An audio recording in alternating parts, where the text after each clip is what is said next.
Hello student, এখন তোমাদের ক্যালকাটা ইউনিভার্সিটির আন্ডারে থার্ড সেমিস্টারের রাষ্ট্রবিজ্ঞান অনার্সের ক্লাস আছে। আজকের ক্লাসে তোমাদের CC6 পেপার অর্থাৎ কম্পারেটিভ পলিটিক্স অ্যান্ড গভর্নমেন্ট, এই CC6 পেপার থেকে একটা গুরুত্বপূর্ণ 15 নম্বরের প্রশ্নের উত্তর নিয়ে আলোচনা করব। প্রশ্নটা তোমরা সাইডে দেখতে পাচ্ছ।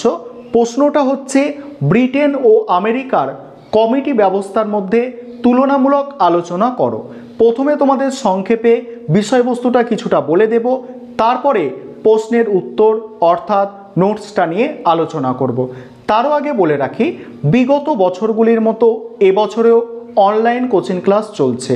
তোমরা যারা ক্যালকাটা ইউনিভার্সিটির আন্ডারে থার্ড সেমিস্টারের পলিটিক্যাল সায়েন্স অনার্সের স্টুডেন্ট আছো, তোমরা স্ক্রিনে যে নম্বরটা দেখতে পাচ্ছ এই নম্বরে যোগাযোগ করে অ্যাডমিশান নিতে পারো। আমাদের সপ্তাহে 3 দিন করে ক্লাস হয়ে থাকে এবং সেক্ষেত্রে সমস্ত স্টাডি মেটেরিয়াল অর্থাৎ PDF নোটস দেওয়া হয়।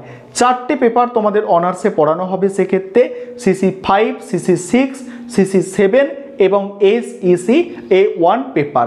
চলো আজকে ক্লাসটা আলোচনা করা যাক। আজকে আলোচ্য বিষয় কি? ব্রিটেন এবং মার্কিন যুক্তরাষ্ট্রের কমিটি ব্যবস্থার মধ্যে তুলনামূলক আলোচনা। এই নোটসটায় আমাদের যেটা দেখাতে হবে, প্রথমে দেখাতে হবে যে কমিটি ব্যবস্থা কি। প্রথমে যেটা একদম ইন্ট্রোডাকশন অর্থাৎ ভূমিকায় লিখতে হবে সেটা হচ্ছে তুলনামূলক ব্যাপারটা কি, সেই তুলনামূলক পদ্ধতিটার একটা গুরুত্ব আছে সেটা প্রথমে তোমাদের দেখাতে হবে। তারপরে যেটা দেখাতে হবে সেটা হচ্ছে কমিটি ব্যবস্থা কি দরকার আছে কমিটি ব্যবস্থার সেটা। তারপরে ব্রিটেন এবং মার্কিন যুক্তরাষ্ট্রের কমিটি ব্যবস্থার মধ্যে সাদৃশ্য অর্থাৎ মিল কোথায় কোথায় আছে, বিস্তার পার্থক্য অর্থাৎ ব্যাপক পার্থক্য আছে, তবে কিছু কিছু ক্ষেত্রে এই কমিটি ব্যবস্থাগুলোর মধ্যে কিন্তু সাদৃশ্য অর্থাৎ মিল আছে। এবং সবশেষে মূল আলোচ্য বিষয় অর্থাৎ কমিটি ব্যবস্থার মধ্যে বৈসাদৃশ্য অর্থাৎ পার্থক্য দেখাতে হবে। প্রথমেই তোমাদের বলে রাখি যে বর্তমানে এই তুলনামূলক ব্যবস্থা গুরুত্বপূর্ণ স্থান অধিকার করেছে রাষ্ট্রবিজ্ঞানের আলোচনার ক্ষেত্রে, কারণ এই তুলনামূলক ব্যবস্থার মাধ্যমে জানতে পারা যায় বিভিন্ন দেশের শাসন ব্যবস্থা সম্পর্কে এবং সেই তুলনা করে আমরা বুঝতে পারি যে কোন দেশের শাসন ব্যবস্থা বেশি বেটার অর্থাৎ বেশি ভালো, আমরা সেটা তুলনামূলক ব্যবস্থার মাধ্যমেই জানতে পারি। আর এই যে কমিটি ব্যবস্থা, দেখো বর্তমানে শাসন ব্যবস্থা হচ্ছে কল্যাণকামী শাসন ব্যবস্থা, অর্থাৎ রাষ্ট্র জনগণের কল্যাণ সাধনের জন্য বিভিন্ন ধরনের আইন তৈরি করে। তবে বেশিরভাগ ক্ষেত্রে দেখা যায় যে এই আইন তৈরি করার জন্য যে যোগ্যতা যে দক্ষতা থাকা দরকার সেগুলো কিন্তু মন্ত্রীদের মধ্যে বিশেষ করে থাকে না। সেক্ষেত্রে কি হয়, বিভিন্ন কমিটি তৈরি করা হয় যে বিলের বিভিন্ন দিক ধারা অনুযায়ী আইন অনুযায়ী পর্যালোচনা করে দেখার জন্য যেগুলো ঠিকঠাক আইন তৈরি হচ্ছে কিনা, তার জন্য বিভিন্ন দেশে কমিটি রয়েছে, বিভিন্ন ধরনের কমিটি রয়েছে। আমরা আজকে দুটো দেশ অর্থাৎ মার্কিন যুক্তরাষ্ট্র এবং ব্রিটেনের কমিটি ব্যবস্থা সম্পর্কে জেনে নেব। প্রথমেই তোমাদের বলে রাখি যে ব্রিটেনে কিন্তু মন্ত্রিসভা পরিচালিত শাসন ব্যবস্থা আছে, অপরদিকে মার্কিন যুক্তরাষ্ট্রে রাষ্ট্রপতি চালিত শাসন ব্যবস্থা আছে। মার্কিন যুক্তরাষ্ট্রের রাষ্ট্রপতি চালিত শাসন ব্যবস্থা আছে, তাই সেখানে কিন্তু ক্ষমতা স্বতন্ত্রীকরণ নীতি প্রয়োগ দেখা যায়। সেক্ষেত্রে মার্কিন যুক্তরাষ্ট্রে কমিটি ব্যবস্থা কিন্তু বিশেষ শক্তিশালী, অর্থাৎ মার্কিন যুক্তরাষ্ট্রের কমিটি ব্যবস্থা ব্রিটেনের কমিটি ব্যবস্থার থেকে বেশি শক্তিশালী। কেন শক্তিশালী? এই দুটো কমিটি ব্যবস্থার মধ্যে কি সাদৃশ্য আছে অর্থাৎ কি মিল আছে, কি বৈসাদৃশ্য অর্থাৎ পার্থক্য আছে, তোমাদের নোটসটায় আলোচনা করা হয়েছে। তোমরা নোটসটা দেখে নাও। নোটসটা খুব ভালো করে খুব বুঝে শুনে লেখা হয়েছে একদম সহজ ভাষায়, যাতে তোমাদের মনে রাখতে সুবিধা হয় এবং কোয়ালিটি মেনটেন করা হয়েছে যাতে তোমরা সর্বোচ্চ নম্বর পেতে পারো। চলো আজকে প্রশ্নের উত্তরটা তোমরা বুঝে নাও। আর যেসব ছাত্রছাত্রী তোমরা অ্যাডমিশান নিতে চাইছো, স্ক্রিনে যে নম্বরটা দেখতে পাচ্ছ এই নম্বরে যোগাযোগ করে অ্যাডমিশান নিতে পারো। এবারে তোমরা প্রশ্নের উত্তরটা বুঝে নাও। প্রশ্নটা ছিল ব্রিটেন ও আমেরিকার কমিটি ব্যবস্থার মধ্যে তুলনামূলক আলোচনা করো। দেখো অ্যান্সারটা বুঝে নাও। বর্তমানে রাষ্ট্রবিজ্ঞানের আলোচনায় তুলনামূলক পদ্ধতি গ্রহণ করা হয়, কারণ তুলনামূলক পদ্ধতির মাধ্যমে কোনো দেশের রাজনৈতিক ব্যবস্থা ও প্রতিষ্ঠানের চরিত্র সঠিকভাবে জানা যায়। ব্রিটিশ ও মার্কিন কমিটি ব্যবস্থার মধ্যে তুলনামূলক আলোচনা করলে উভয়ের চরিত্র ও ভূমিকার স্পষ্টভাবে জানা যাবে। তাহলে কি বলা হচ্ছে যে ব্রিটিশ ও মার্কিন কমিটি ব্যবস্থার মধ্যে তুলনামূলক আলোচনা করলে উভয়ের চরিত্র ও ভূমিকার পরিচয় স্পষ্টভাবে জানা যাবে। এবার দেখো, প্রথমে তোমাদের একটা পয়েন্ট করতে হবে যে কমিটির গুরুত্ব। এই যে কমিটি ব্যবস্থা আমরা পড়ব, যে কমিটি ব্যবস্থার মধ্যে তুলনা করব ব্রিটেন এবং মার্কিন যুক্তরাষ্ট্র অর্থাৎ আমেরিকার মধ্যে যে তুলনা করব, তার আগে জানতে হবে যে কমিটিটা কেন থাকে, কমিটি ব্যবস্থার গুরুত্বটা কি, সেটা আগে জানতে হবে। সেটা একটু বুঝে নাও। দেখো, বর্তমানে আইন প্রণয়নের ক্ষেত্রে কমিটি ব্যবস্থা শাসন ব্যবস্থার একটি অপরিহার্য অঙ্গ বলে মনে করা হয়, কারণ বর্তমানে রাষ্ট্রকে বলা হয় কল্যাণকামী রাষ্ট্র। এই কল্যাণকামী রাষ্ট্রের কাজ বৃদ্ধি পাওয়ায় আইনসভার কাজও বৃদ্ধি পেয়েছে। অথচ তাদের হাতে সময় খুব কম, কারণ অল্প সময়ের জন্য অধিবেশন বসে। তাই বিলের সব দিক বিচার বিবেচনা করা তারা সময় পায় না। বিলের সব দিক বিচার বিবেচনা করার তারা সময় পায় না। ছোট ছোট কমিটি গঠন করলে এই কাজ সহজে করতে পারে। দেখো, এই কারণে পৃথিবীর বিভিন্ন দেশে কমিটি ব্যবস্থার গুরুত্ব স্বীকার করা হয়েছে। মার্কিন যুক্তরাষ্ট্রে এর গুরুত্ব সব থেকে বেশি, তাই রাষ্ট্রপতি উইলসন কমিটিগুলিকে ক্ষুদ্র আইনসভা বলেছেন। ব্রিটেনেও কমিটিগুলি গুরুত্বপূর্ণ ভূমিকা পালন করে। এবার দেখো, উভয় কমিটির মধ্যে সাদৃশ্য মানে কি, মিল।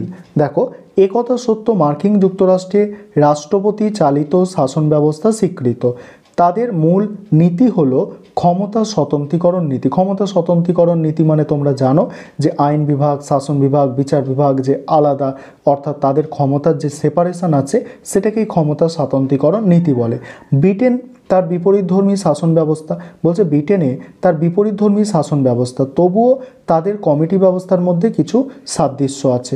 যেমন দেখো, প্রথমত 1 নম্বর সাদৃশ্য বা মিল কি আছে, দেখো, উভয় দেশের কমিটিগুলি বিভিন্ন বিল বিচার বিবেচনা করে আইন প্রণয়নে সাহায্য করে।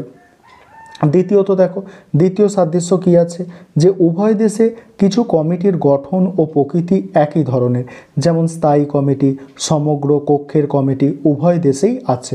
তৃতীয় সাদৃশ্য কি, যে উভয় দেশের কমিটিতে বিভিন্ন দলের প্রতিনিধি নেওয়া হয়। তারপরে হচ্ছে উভয় দেশের কমিটির মধ্যে বৈসাদৃশ্য অর্থাৎ পার্থক্য এবারে কি আছে সেটা আমরা জেনে নেব। দেখো, উভয় দেশের কমিটি ব্যবস্থার মধ্যে কিছু কিছু বিষয়ে মিল থাকলেও মৌলিক পার্থক্য অনেক। গুরুত্বপূর্ণ পার্থক্যগুলি নিম্নে আলোচিত হলো। 1 নম্বর পয়েন্ট হচ্ছে, দেখো, 1 নম্বর পয়েন্ট হচ্ছে নির্বাচনগত পার্থক্য। মার্কিন যুক্তরাষ্ট্রে কংগ্রেসের উভয় কক্ষ সরকারি ও বিরোধী দলের নেতৃবৃন্দ নিয়ে একটি কমিটি গঠিত হয়। ভালো করে বিষয়টা বোঝো যে কি বলা হচ্ছে, যে মার্কিন যুক্তরাষ্ট্রে কংগ্রেসের উভয় কক্ষ, কংগ্রেস মানে কি, মার্কিন যুক্তরাষ্ট্রের যে আইনসভা সেটার নাম হচ্ছে কংগ্রেস, আর কংগ্রেসের উভয় কক্ষ মানে কংগ্রেসের দুটো কক্ষ আছে, নিম্নকক্ষ জনপ্রতিনিধি সভা আর উচ্চকক্ষ কি, সিনেট। ঠিক আছে, এই উভয় কক্ষে সরকারি ও বিরোধী দলের নেতৃবৃন্দ নিয়ে একটি কমিটি গঠিত হয়। ঠিক আছে, আর এই কমিটি কংগ্রেসের বিভিন্ন কমিটির সদস্যদের নিয়োগ করে, কিন্তু ব্রিটেনে একটি মনোনয়ন কমিটি কমন সভার বিভিন্ন কমিটির সদস্যদের মনোনীত করেন। তারপর দেখো, আইন প্রণয়নের ক্ষেত্রে পার্থক্য। আইন প্রণয়নের ক্ষেত্রে মার্কিন কংগ্রেসের কমিটিগুলি অনেক বেশি গুরুত্বপূর্ণ ভূমিকা পালন করে।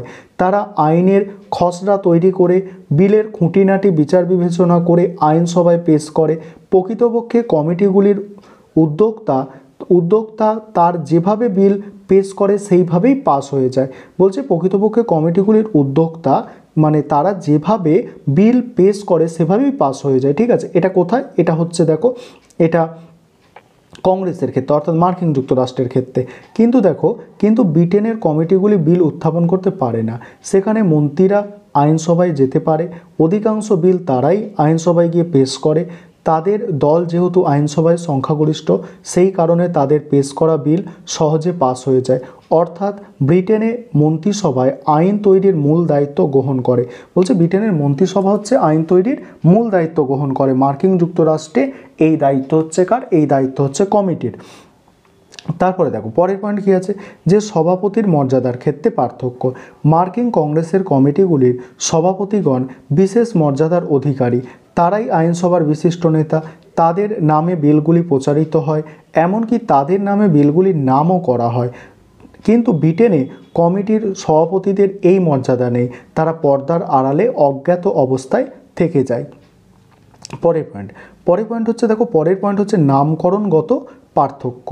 ব্রিটেনে কমন সভার স্থায়ী কমিটিগুলিকে এ, বি, সি প্রভৃতি নামে অভিহিত করা হয়। বর্তমানে এ থেকে এফ পর্যন্ত 6টা কমিটি আছে, কিন্তু মার্কিন কংগ্রেসে বিষয় অনুসারে কমিটির নামকরণ করা হয়।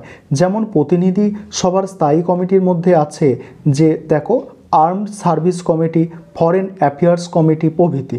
তারপরে দেখো গঠনগত পার্থক্য। পরের পয়েন্ট, মার্কিন প্রতিনিধি সভার স্থায়ী কমিটি সংখ্যা কমন সভার কমিটির তুলনায় অনেক বেশি। প্রতিনিধি সভার স্থায়ী কমিটির সংখ্যা বর্তমানে 20টি, সেখানে কমন সভার মাত্র 6টি। তবে ব্রিটেনের স্থায়ী কমিটিগুলিতে বেশি সংখ্যক সদস্য থাকে। যেমন প্রতিনিধি সভায় একটি কমিটিতে সবথেকে কম সদস্য 9 জন, কিন্তু কমন সভায় হলে সেটা হচ্ছে 16 জন। তারপরে সভাপতি নির্বাচনের ক্ষেত্রে পার্থক্য। মার্কিন যুক্তরাষ্ট্রের স্থায়ী কমিটিতে সংখ্যাগরিষ্ঠ দলের প্রধান ও অভিজ্ঞ ব্যক্তিকে সভাপতি হিসাবে নির্বাচিত করা হয়, অর্থাৎ এখানে অভিজ্ঞতার ওপরে বেশি গুরুত্ব দেওয়া হয়, এটা ও হবে দেওয়া হয়। কিন্তু ব্রিটেনে স্পিকার সভাপতিদের নির্বাচন করেন, সেখানে অভিজ্ঞতা নির্বাচনের মাপকাঠি হয় না। তারপরে পয়েন্ট দেখো, পরামর্শ দানের ক্ষেত্রে, এটা বহনের ক্ষেত্রে লিখবে না, এটা পরামর্শ দানের ক্ষেত্রে হবে। পরামর্শ দানের ক্ষেত্রে পার্থক্য। মার্কিন কংগ্রেসের কমিটিগুলি প্রয়োজন মনে করলে বাইরের কোনো, এটা পরামর্শ দানের নয়, পরামর্শ গ্রহণের, এটা গয় রফালা হবে, গ্রহণের ক্ষেত্রে পার্থক্য। মার্কিন কংগ্রেসের কমিটিগুলি প্রয়োজন মনে করলে বাইরের কোনো ব্যক্তির সঙ্গে পরামর্শ করতে পারেন, কিন্তু ব্রিটেনে সাধারণত তা হয় না। তারপর আছে কমিটির ক্ষমতাগত পার্থক্য, এটা ক্ষমতাগত পার্থক্য। মার্কিন কংগ্রেসে বিলের নীতিগুলি বিশদভাবে আলোচিত ও গৃহীত হবার পূর্বে বিলগুলিকে কমিটিতে পাঠানো হয়, কিন্তু ব্রিটেনে বিলের দ্বিতীয় পাঠের পর সেগুলি পাঠানো হয়। শুধু তাই নয়, মার্কিন যুক্তরাষ্ট্রের কমিটিগুলি বিলের রিপোর্ট দিতে বাধ্য নয়, অর্থাৎ তারা বিল বাতিল করতে পারে, কিন্তু ব্রিটেনের কমিটি তার রিপোর্ট দিতে বাধ্য থাকে। এবার দেখো মূল্যায়ন।